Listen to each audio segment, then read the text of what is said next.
Сәлеметсіздер ме оқырмандар? Параграф 38 хобби. Бірінші тапсырма оқылым. Мәтінді оқып негізгі ақпаратты табыңдар.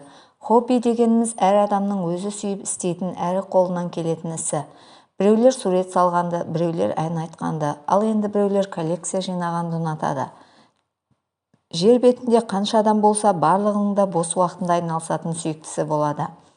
Қазақ қаламгерлерінің көпшілігінің сүйікті істері болған. Мәселен, балалар ақыны Мұзафар Әлімбаевтың хоббиі сөз жұмбақ, сканворд құрап шешу, әлем халықтарының мақал-мәтелдерін жинау, оларды қазақ тіліне аудару.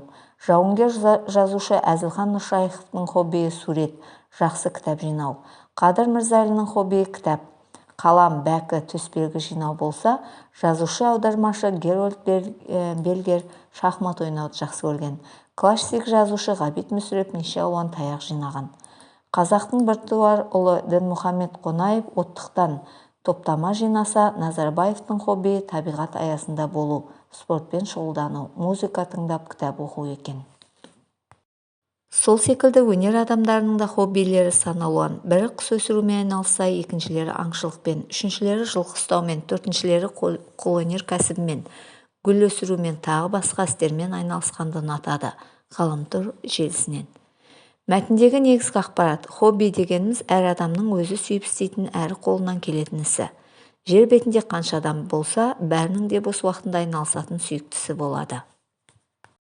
Екінші тапсырма. Өз хоббилерің туралы әңгімелеп сұхбат құрыңдар. Қанат, досым кел, екеуміз өз хоббиіміз жайлы сөйлесейік. Али, жарайды, өте қызық тақырып. Қанат, менің хоббиім сурет салу. Бос уақытымда сурет салғанды ұнатамын. Салған суреттерімді жинап қоямын. Ал сен ше? Керемет, ал менің хоббиім кітап оқу. Мен көркем әдеби шығармаларды оқығанды ұнатамын. Кітап оқығанда өзімнің кейіпкерлерінің әлеміне еніп кеткендей боламын. Иә, өте қызықты екен. Әркім өз сүйген іспен айналса, жан дүниесі рахат күйге бөленетіні анық. Үшінші тапсырма. Суреттердегі балалардың хоббилері туралы хабарлама жазыңдар. Бірінші сурет бойынша хабарлама. Алидің ерекше бір әуесі бар. Ол құстарға ұя жасауды ұнатады. Күн сайын қолы босағанда ағаштан түрлі-түрлі әдемі ұялар жасайды. Оның жасаған ұялар әртүрлі пішінде, көлемде болады. Кейбіреулер кішкентай жуан бұтақтардан жасалған қарапайым ұялар болса, кейбіреулері өте нәзік жіңішке талшықтардан өрілген, әдемі безендірілген, шынайы өнер туындысына ұқсайды. 9-шы сурет бойынша хабарлама. Айша билеуді жан жүрегімен сүйетін қыз. Оның биге деген құштарлығы бала кезінен басталған. Кішкентай кезінен бастап теледидардан бишілерді көрген сайын өзі де қозғала бастаған. Әр қозғалысымен, әр иілуімен оның жүрегі билейді. Айша әртүрлі би түрлерін жақсы көреді. Ол классикалық балеттен бастап халық билеріне, заманауи хип-хопқа дейін барлығын шебер орындайды. Оның қозғалыстары нәзік және динамикалы, әрбір қадамында сезім бар. Ол бидің әрбір қозғалысына жан салып, өзінің көңіл күйін, сезімдерін жеткізе біледі. 4-ші тапсырма. Қолөнер үйірмесінің жұмысы хабарын көріп, өз ойларыңмен бөлісіңдер. Араларыңда қолөнерді хобби етіп жүргендер бар ма? Қолөнер үйірмесі өнер мен білімді бір-бірімен ұштастырып, бала санасына адамгершілік дүниетанымын қалыптастырып үйрету. Қолөнермен айналысу адамды шеберлікке, ұқыптылыққа, жасампаздыққа тәрбиелейді. Әрбір жасаған затың өзіңе шабыт беріп, онан да күшті заттарды жасап үйренуге талпынасың. 2 тапсырманың бірін орындаңдар. Өздеріңе жақсы таныс адамнан оның хоббиі жайлы сұхбат алыңдар.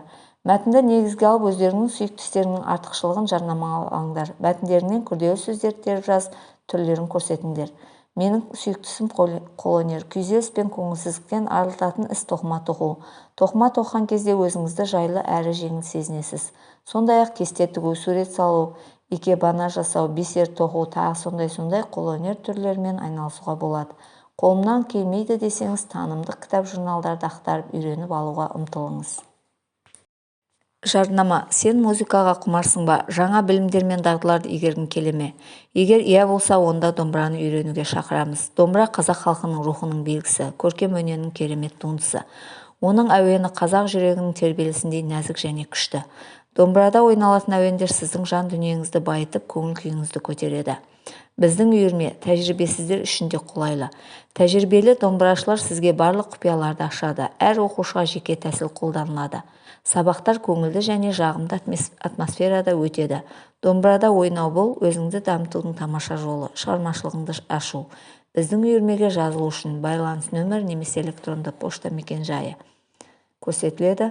Арқылы хабарласыңыз. Сізді күтеміз.